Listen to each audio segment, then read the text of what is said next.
No one anticipated Samuel L. Jackson's presence in the studio that evening in Glendale, Arizona. There had been no announcement, no mention on any guest list, no social media teaser. He simply materialized in the fourth row, a still and silent figure amidst the buzzing crowd, his hands folded, his gaze locked on President Trump with an intensity that suggested he was studying something only he could perceive. He wasn't there to perform, he was there to wait. Trump had entered the town hall with his characteristic smile and confidence, settling comfortably into the friendly atmosphere. Really concerned for our country. We have a great country. We have a radical left group of lunatics out there, just absolute lunatics, and we're going to get that problem solved. I'm only concerned for the country. The moderator, Colton Reeves, began with gentle, predictable questions, and the audience responded with supportive reactions. The event followed its expected script, a familiar political ritual. Yet, the air itself felt charged, slightly off balance, because of Samuel's unnerving, unblinking calm. People whispered around him, shooting confused glances, trying to understand why he was there. Samuel offered no explanation.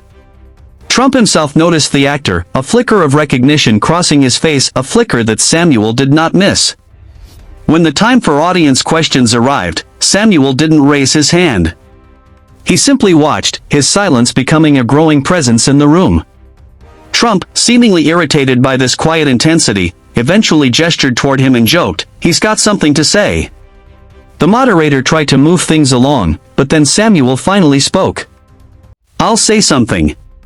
His voice wasn't loud, but it cut through the room's noise like a blade. A microphone was rushed to him. He stood with a calmness that seemed to unsettle even the cameras. "Mr. President," he began.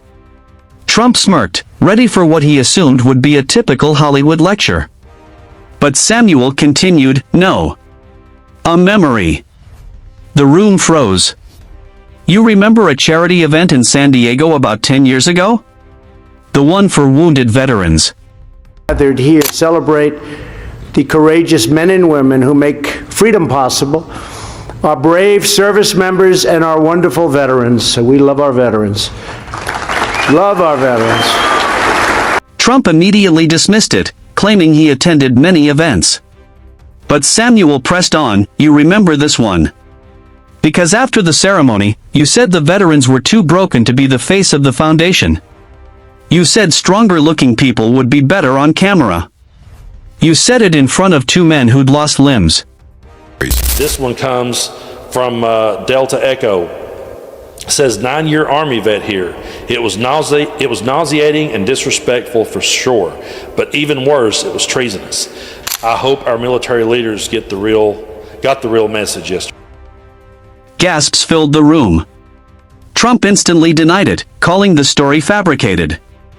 But Samuel didn't waver. He revealed that two organizers from that event had recently reached out to him, remembered his words exactly, and were prepared to speak publicly. He refused to name them on live television, protecting them from the immediate frenzy, but added, "You'll hear them tomorrow." I want to ask you about Donald Trump. You are in a feud with Donald Trump. The crowd's energy shifted, sensing a profound truth unfolding. Trump accused him of performing, of chasing headlines. Samuel's response was devastatingly simple. "If I wanted headlines, I would have said this years ago.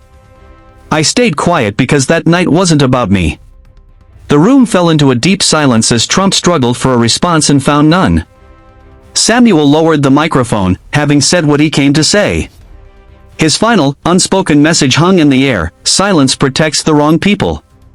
The moment the broadcast ended, the storm began. Clips of the confrontation spread virally before the audience had even left the building. Veterans online shared their own stories, adding fuel to the fire. By the next day, news outlets ran the full confrontation, and the witnesses from the San Diego event came forward, just as Samuel had promised. The country woke to a debate that was no longer about politics, but about character. Trump released frantic denials, but his defensive tone only amplified the impact. Samuel, meanwhile, said nothing. His silence made his words from the night before feel heavier, more resonant. The story dominated morning shows, social media, and everyday conversations in diners and living rooms. It wasn't about celebrity drama anymore, it was about the cost of silence and the courage required to break it. When asked later why he waited so long, Samuel explained, "Because every time you stay quiet about something that matters, it gets harder to speak later." His quiet confrontation left the nation with a lingering, powerful question: when you know something is wrong, do you speak, or do you stay silent because it's easier? The answer, as his actions demonstrated, defines everything.